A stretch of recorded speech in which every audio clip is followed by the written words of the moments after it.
ہمارے کئی حضرات دعا مانگتے ہوئے کہتے ہیں یا اللہ 12 امام اور 14 معصوم کی توفیل ہماری دعا کو قبول فرما۔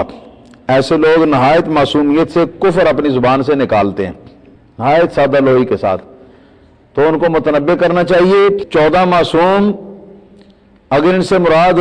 وہ شیعوں والی اصطلاح ہے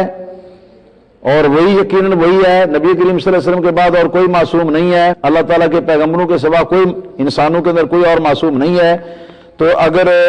یہ 14 معصوم میں ایک تو نبی کریم صلی اللہ علیہ وسلم کی ذات کو لیتے ہیں، یہ شیعہ کی اصطلاح ہے، یہ بولی شیعہ کی یا سنیوں کی نہیں ہے۔ 14 میں ایک نبی کریم صلی اللہ علیہ وسلم کی ذات، ایک حضرت بی بی فاطمہ زہرا،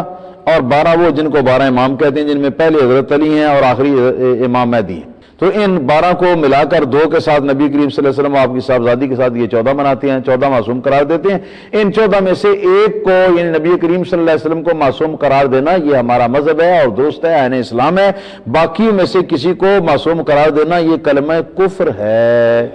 اگر بے سوچے سمجھے کسی شخص نے رٹے رٹائے یہ الفاظ بول دیے تو اس کو ہم کافر تو نہیں کہیں گے، لیکن اس کو ہم سمجھائیں گے۔ ہمارے سمجھانے کے بعد اگر اس نے یہ الفاظ پھر دوبارہ ان کے اوپر اصرار کیا، یہ الفاظ کہے، تو وہ دائرہ اسلام سے خارج ہو جائے گا،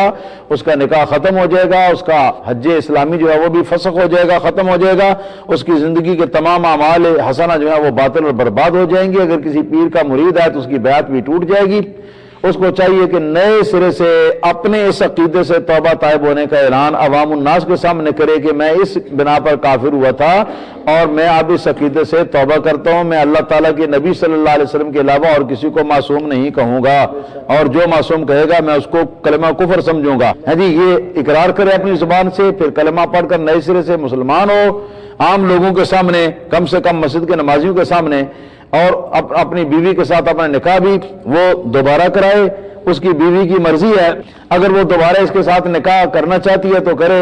نہیں تو آزاد ہونا چاہتی ہے تو وہ آزاد ہے، کسی اور کے ساتھ وہ نکاح کر سکتی ہے اپنی عدت گزارنے کے بعد۔ اسی طرح حج اسلام بھی دوبارہ کرے، بیعت بھی اپنی جو ہے اس کی تجدید کرے۔